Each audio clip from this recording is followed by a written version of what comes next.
students, brain of cell, that is nucleus. So we will discuss today about nucleus, which is known as brain of the cell.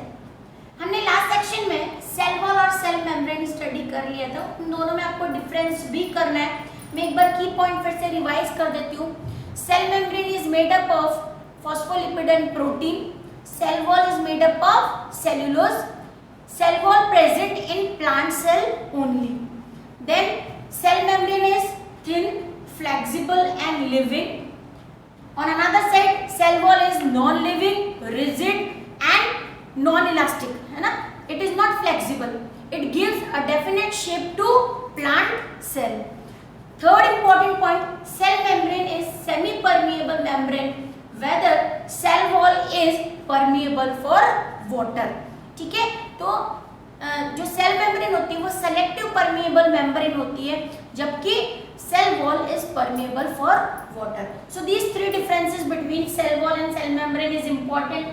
Now next come to the section nucleus. Nucleus, which is known as brain of the cell. Okay?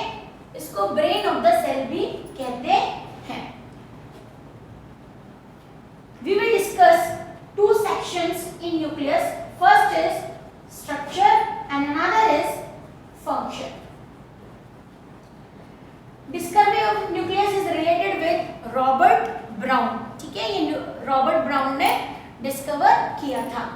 Structure में in nucleus there are three important parts: nuclear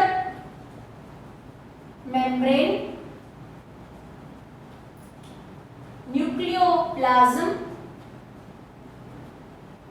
and chromatin network. Okay, three important part हो गए जो आप nucleus में observe करते हो. जब भी आप किसी सेल को देखोगे, जो प्रोमिनेंट दिखने वाला रीजन है सेल के अंदर, वो डॉट लाइक स्ट्रक्चर न्यूक्लियस ही है. जब न्यूक्लियस को इलेक्ट्रॉन माइक्रोस्कोप से स्टडी करते हैं तो उसमें हमको क्या क्या पोर्शन दिखाई देते हैं. सबसे पहले जो न्यूक्लियस है वो एक मेम्ब्रेन, डबल लेयर मेम्ब्रेन से एनक्लोज रहता है, डबल लेयर मेम्ब्रेन. और वो जो मेम्ब्रेन होती है वो कंटिन्यू नहीं होती, यानी ब्रोकन होती है ना. ये जो पोर्स लाइक स्ट्रक्चर इसके अंदर फॉर्म हो जाती है न्यूक्लियस की, जो ट्रांसपोर्ट और डिफ्यूजन में हेल्प करता है. ठीक है, तो ये मेरे पोर्स लाइक स्ट्रक्चर बात है. This is double layer membrane having pores or gap inside the nucleus, which is known as nuclear pore. Okay, तो ऐसे double layer membrane nuclear membrane होती है जिसके अंदर हमको ये नेट लाइक स्ट्रक्चर दिखाई देता है, जिसको क्या बोलते हैं, क्रोमेटिन नेटवर्क. और ये क्रोमेटिन नेटवर्क जो है एक्चुअली में क्या है, ग्रुप ऑफ क्रोमोसोम्स. ये अभी हम फंक्शन में डिस्कस करेंगे. Group of chromosomes. ठीक है, group of chromosomes. फिर the fluid which is filled inside the nucleus is known as nucleoplasm. इसके अंदर एक छोटा सा स्ट्रक्चर और दिखाई देता है न्यूक्लियस के अंदर, उसको न्यूक्लियोलस भी कहते हैं.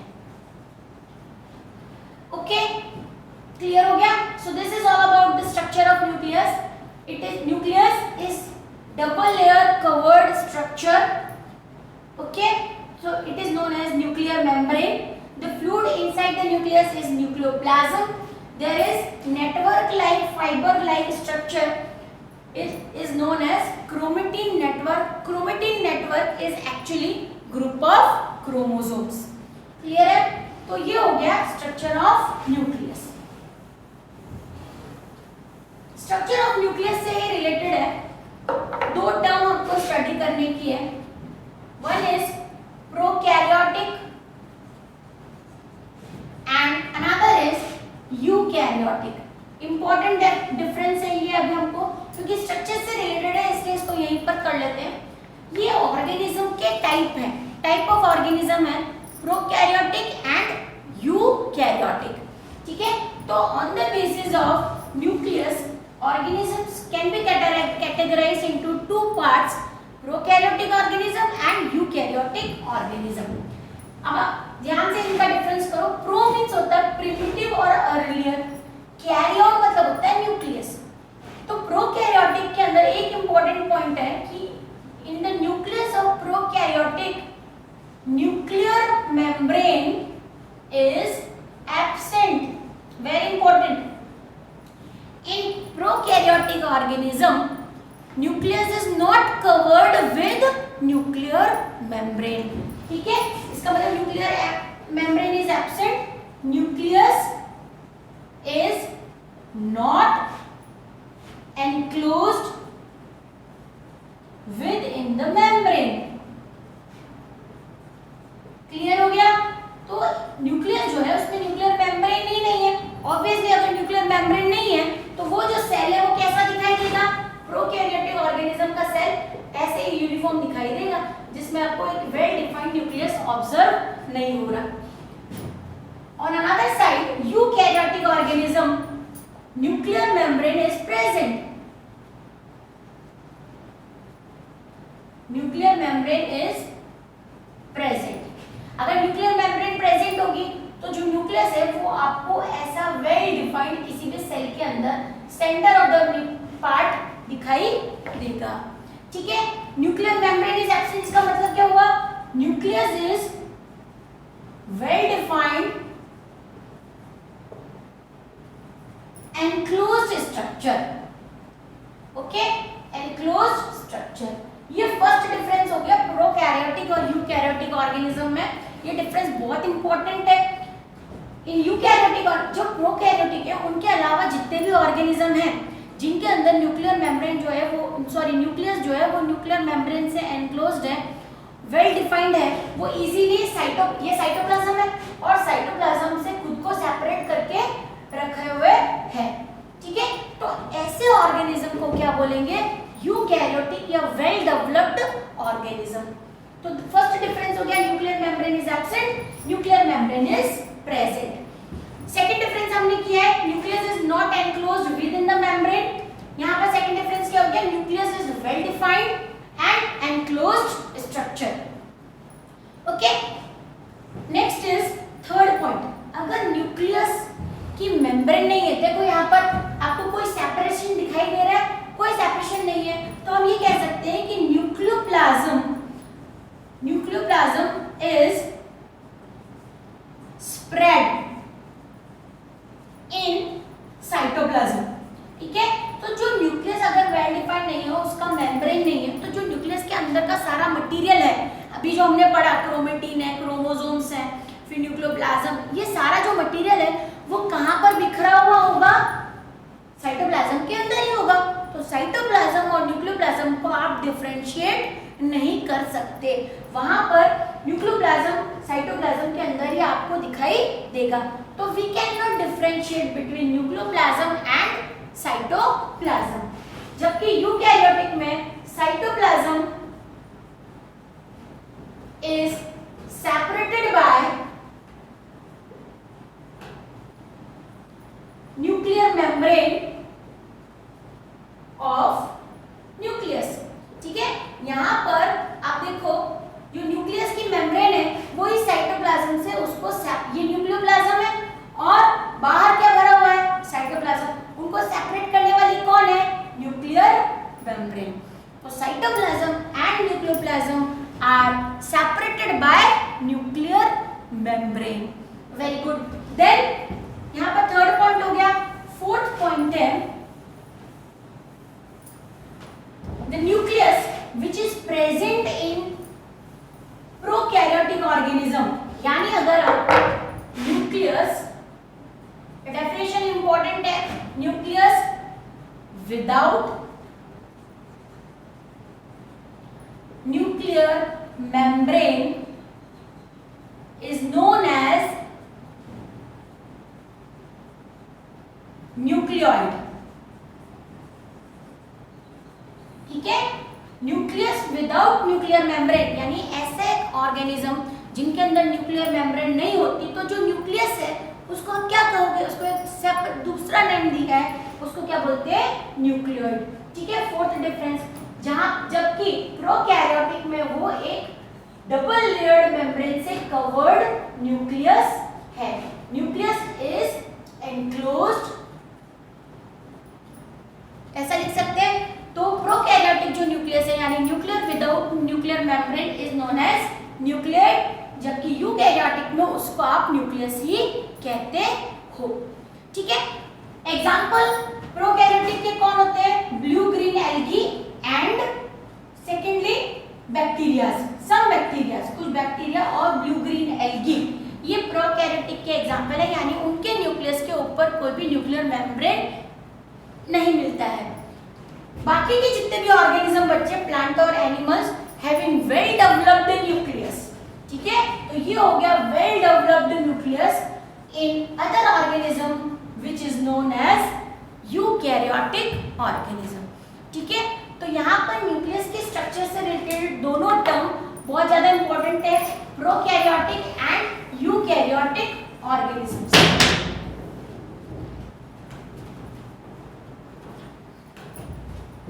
नेक्स्ट है function. What are the functions of nucleus? As we discussed that nucleus is known as brain of the cell. Nucleus को क्या बोला है हमने? Brain of the cell.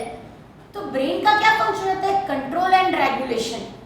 इसका मतलब न्यूक्लियस भी कंट्रोल एंड रेगुलेशन करता है उन सारी एक्टिविटीज का जो सेल परफॉर्म कर रही है। तो we can say that nucleus regulate and control all the activities of cell. Cell के अंदर जितनी भी एक्टिविटीज होती है, रेस्पिरेशन, सर्कुलेशन, ट्रांसपोर्टेशन, डाइजेशन, फिर एक्सक्रीशन, इन सारी एक्टिविटीज का कंट्रोल न्यूक्लियस के पास होता है। तो उसका अटमोस्ट प्राइमरी फंक्शन है control and regulate all activities of the cell.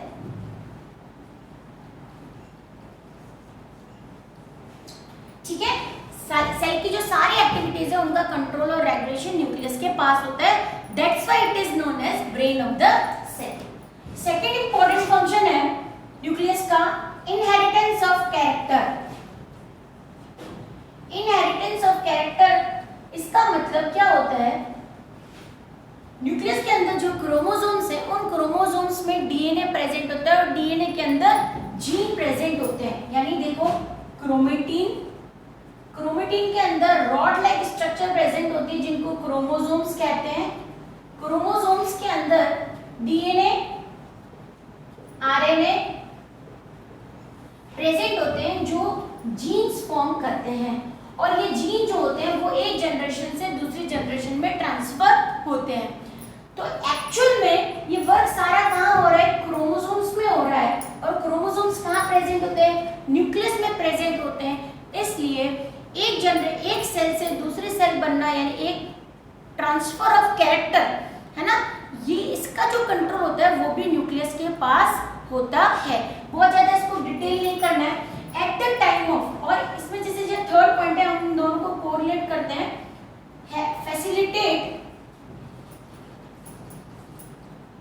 Cell division. ठीक है, अब इसका मीनिंग इन दोनों फंक्शंस को हम कोरिलेट कर देते हैं।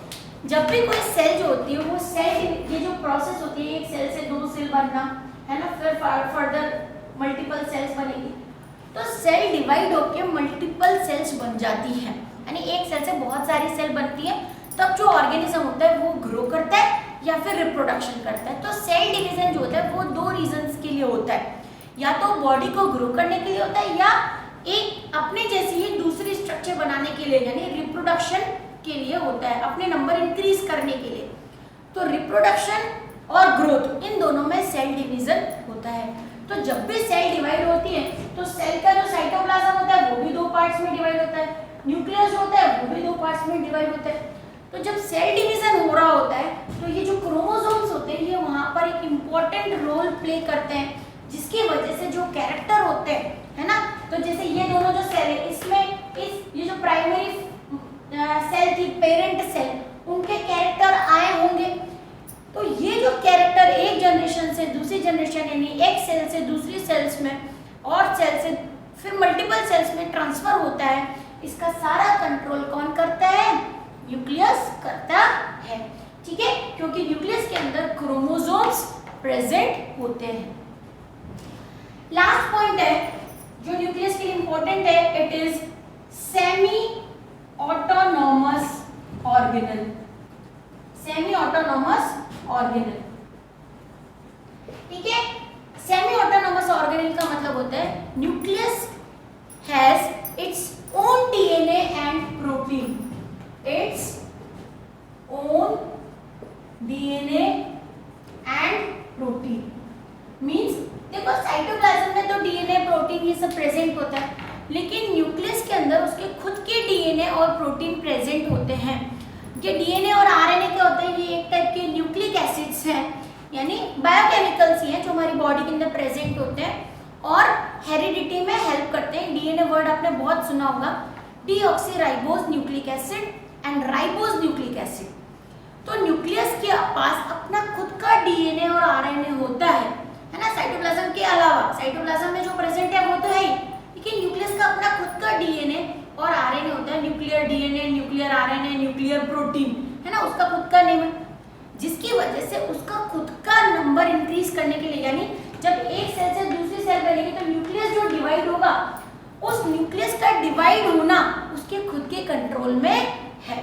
ठीक है, सो रेप्लिकेशन यानी अपने जैसे न्यूक्लियस डिवाइड होके दूसरे न्यूक्लियस बनेंगे, उसका कंट्रोल न्यूक्लियस के पास खुद के पास होता है, इसलिए उसको क्या बोलते हैं? Semi autonomous organelle. Fully autonomous नहीं बोला है, क्यों? क्योंकि न्यूक्लियस जो है वो सेल के अंदर फंक्शन कर रहा है, तो कहीं ना कहीं तो सेल पर डिपेंडेंट है।